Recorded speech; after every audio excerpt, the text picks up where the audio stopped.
এই পৃথিবীতে আজকে আরেকটা সংঘাত শুরু হলো। এমনিতে এই পৃথিবীর ভিতরে 2 কোটি মুসলমান আজকে পর্যন্ত মার খাচ্ছে, আমরা সমাধান করতে পারি নাই। 20 কোটি মুসলমানের ভিতরে 2 কোটি মার খাচ্ছে। 200 কোটি মুসলমানের ভিতরে 2 কোটি মুসলমান এখন মার খাচ্ছে। 20 কোটি মুসলমান শরণার্থী হয়ে বিভিন্ন ক্যাম্পে আছে, খাবার নাই, পানি নাই, পেট পিঠের সাথে লেগে গেছে, সাহরি করার মতো উপায় নাই, এমন দুর্বিষহ অবস্থা পৃথিবীতে চলছে। অট্ট হাসি হাসার সুযোগ আমাদের নাই। যদি হাসতেই হয় আমরা মুস্কি হাসবো, মুস্কি হাসির মধ্য দিয়ে হাসির কথা প্রকাশ করবে। অট্ট হাসির সুযোগ নাই, এটা হারাম। অট্ট হাসির সুযোগ মুসলমানের অন্তরে একেবারেই নেই। সাহাবীদেরকে লক্ষ্য করে বললেন, অল্প পরিমাণ তোমরা হাসবা, অল্প পরিমাণ যদি না হাসো, ইন্না কাসরাতাদ দাহিক তুমিতুল কলব, অন্তরটা মৃত হয়ে যাবে। অধিক পরিমাণ হাসলে অন্তরটা মরে যাবে। এই অন্তরকে যদি জীবিত বানাতে চান, অল্প পরিমাণ হাসেন, অধিক পরিমাণে কান্নাকাটি করেন। রমাদান মাসে আল্লাহর কাছে সেজদা অবনত হয়ে কাঁদেন, সেজদায় গিয়ে রমাদান মাসে কান্নাকাটি করেন, ফরিয়াদ করেন কায়মানুবাক্যে, এই রমাদানে যিনি আপনাকে আমাকে কবুল করে নিবেন তিনি কে? এই রমাদানের বরকতের সময় রবিউল মুমিনের এই বসন্তকালে ফুল ফুটার ইবাদতের সময়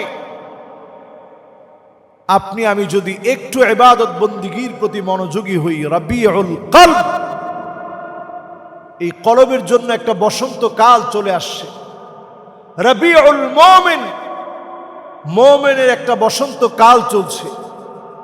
এই বসন্তকালে যদি একটু আমি আপনি ইবাদতে সজাগ হই, হাসিটা কমিয়ে দিয়ে কান্নাটা বাড়ায় দিই, চোখের পানি আল্লাহর কাছে বড় দামি হবে। আমাদের চোখ দিয়ে তেমন পানি আসতে চায় না, অন্তরটা এমন রূঢ় হয়ে গেছে, চোখ দিয়ে কাঁদতে চাই না। আল্লাহর নবী দাঁড়ায় যেতেন নামাজে, ইন তুআযিবুহুম ফাইন্নাহুম ইবাদুক, আয়াতে কারিমা তেলাওয়াত করতেন। 2টা চোখ বেয়ে উম্মতের জন্য নবীজি কাঁদতেন। অজর ধারায় চোখের পানিগুলা গড়ায় গড়ায় পড়ত। নবীজি অজর ধারায় চোখের পানি ছেড়ে দিয়ে কাঁদতেন। নবীজি আমার সেজদায় গিয়ে গিয়ে কাঁদতেন, উম্মতি উম্মতি বলে বলে কাঁদতেন। নবীজি সেদিন আল্লাহর সামনে হিসাবের দিনে কাঁদবেন। আল্লাহ পাক বলবেন, ওগো নবীজি, আপনার কান্না করার কারণ কি? নবীজি সেই দিন বলবে, আল্লাহ, কোথায় আমার উম্মত, কোথায় আমার উম্মত? আল্লাহ পাক বলবেন, ইশফাতু শাফা, ওগো নবীজি, যাকে মনে চায় শাফাত করেন।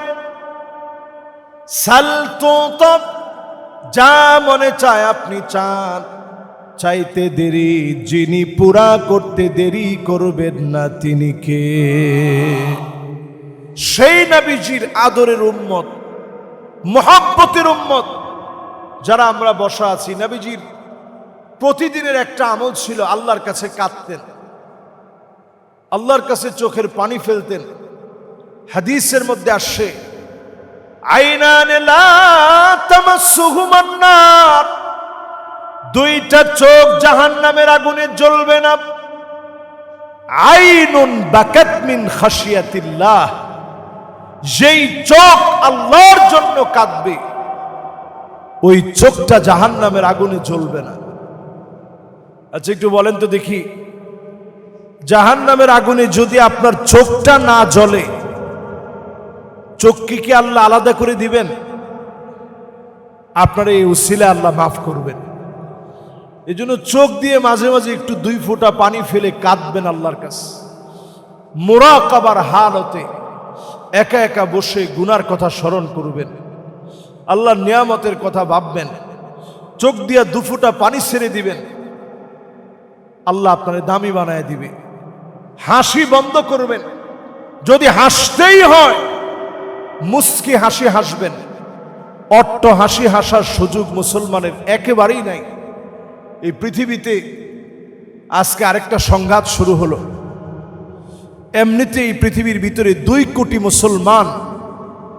কোটি মুসলমান আজকে পর্যন্ত মার খাচ্ছে, আমরা সমাধান করতে পারি নাই।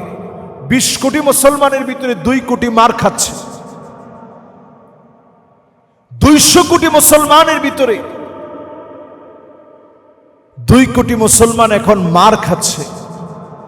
20 কোটি মুসলমান শরণার্থী হয়ে বিভিন্ন ক্যাম্পে ক্যাম্পে আছে, খাবার নাই, পানি নাই, পেট পিঠের সাথে লেগে গেছে, সাহরি করার মতো উপায় নাই, এমন দুর্বিষহ অবস্থা পৃথিবীতে চলছে। অট্ট হাসি হাসার সুযোগ আমাদের নাই। যদি হাসতেই হয় আমরা মুস্কি হাসব, মুস্কি হাসির মধ্য দিয়ে হাসির কথা প্রকাশ করবে। অট্ট হাসির সুযোগ নেই, এটা হারাম। অট্ট হাসির সুযোগ মুসলমানের অন্তরে একেবারেই নেই। এটা আমাদের অন্তরগুলাকে মৃত বানিয়ে দেয়। এজন্য চায়ের দোকানে আড্ডা দিতে গিয়ে অট্ট হাসি বেশি হয়। এজন্য এই আড্ডা বর্জন করা, ওইখানে গীবত বেশি হয়, এজন্য এই আড্ডা বর্জন করা। নিজেদের অন্তরগুলাকে পরিশুদ্ধ করা। একটা গুনাহ করলে অন্তরের উপরে একটা দাগ পড়ে, এরকম 1000টা লক্ষটা গুনাহ করলে 1000 লক্ষটা দাগ পড়ে। এ রমজান আসছে, শাহরুত তুহুর, আপনার এই অন্তরটাকে পবিত্র বানানোর জন্য। এজন্য পবিত্র বানাতে আল্লাহ তাআলা যাকাতের বিধান দিয়েছেন। এই রমাদানে দান খায়রাত করবেন, যাকাত দিবেন। নবী করিম সাল্লাল্লাহু আলাইহি ওয়াসাল্লাম এমন ভাবে দান করতেন, কার রিহিন মুরসালা, বাতাস যেভাবে প্রবাহিত হয়, এই যে ফ্যানের বাতাস যেভাবে চলতেছে, এইভাবে 2 হাতে নবীজি ছিটায় দিয়ে দিতেন। সুবহানাল্লাহ।